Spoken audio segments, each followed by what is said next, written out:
And now we have a Target 8 alert for car buyers. If you think that you're going to win this battle, you're about to find out the hard way. Okay. Because they don't play around with when it comes to people stealing a car.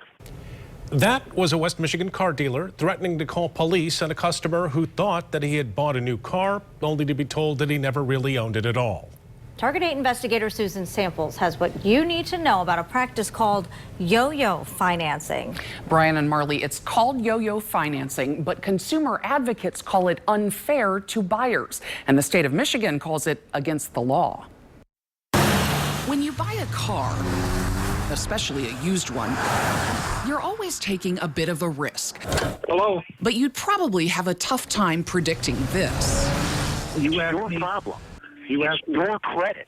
You don't get that? I don't pay your bills. You pay your bills, and you don't pay them on time. That's not my problem. Back to the phone call in a minute. First, I've had some bumps in the road. meet our car buyer. I'm on disability. Navy veteran Mark Todd. Lost my job, and then the unemployment ran out, and everything fell apart. Also falling apart, Todd's Jeep, which is what brought him to Midwest Motors just off 131 in Plainwell. They didn't think they could get me financing at first because it was just me, and there was so much, I was so underwater on the Jeep that they didn't think they could do it. But with his mom as co-signer, Todd says Midwest was able to get him into a 2013 Kia Optima. Todd signed the papers, put $1,000 down, turned over his Jeep, and drove his Kia off the lot. Then, a week later, They informed me that the financing had fallen through and that the vehicle wasn't mine. what followed? Mark. Yes. A series of phone calls between Midwest Motors owner Don Miller Where's my car at? and Mark Todd. We had an agreement, and I'm going to hold you guys to it. There's no agreement. You don't have financing with the bank. Well, so to buy the car, that's fine, but you just got to bring in the cash then. Instead, Todd brought in a lawyer and filed suit against Midwest Motors, its owner, Donald J. Miller, and its general manager, Eric Rittenhouse, who sold Todd the Kia. This is a classic yo-yo case. Tony Valentine, Todd's lawyer, says his client is one of countless credit-challenged car buyers across the country victimized by so-called yo-yo financing. And this happens a lot. Here's how this happens. You think you've been approved for financing, so you drive your new car off the lot. That's when the dealer turns around and tries to sell your loan to a third-party lender, like a bank or a credit union. Sometimes the dealer can't get the price they expected. That's when they come back at you.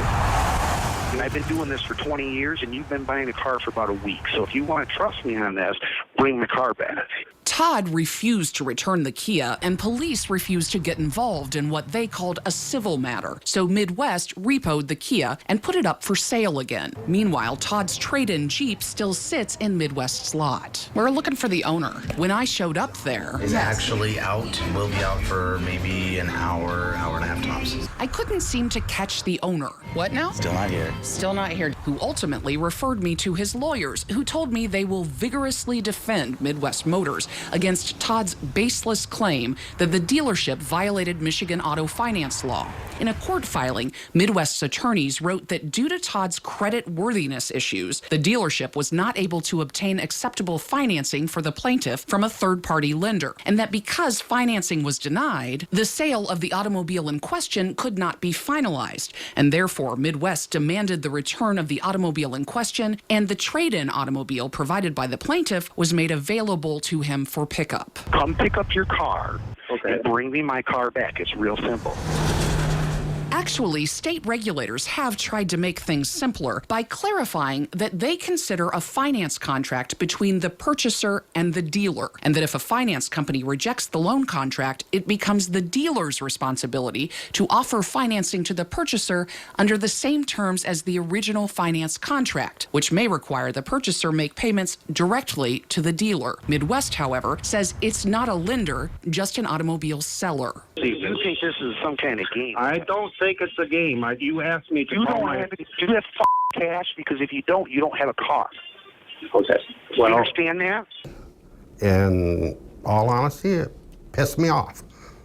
That's it in a nutshell. They just, they came at me aggressively and said, you know, started trying to push me around, and no, I'm just not gonna let that happen.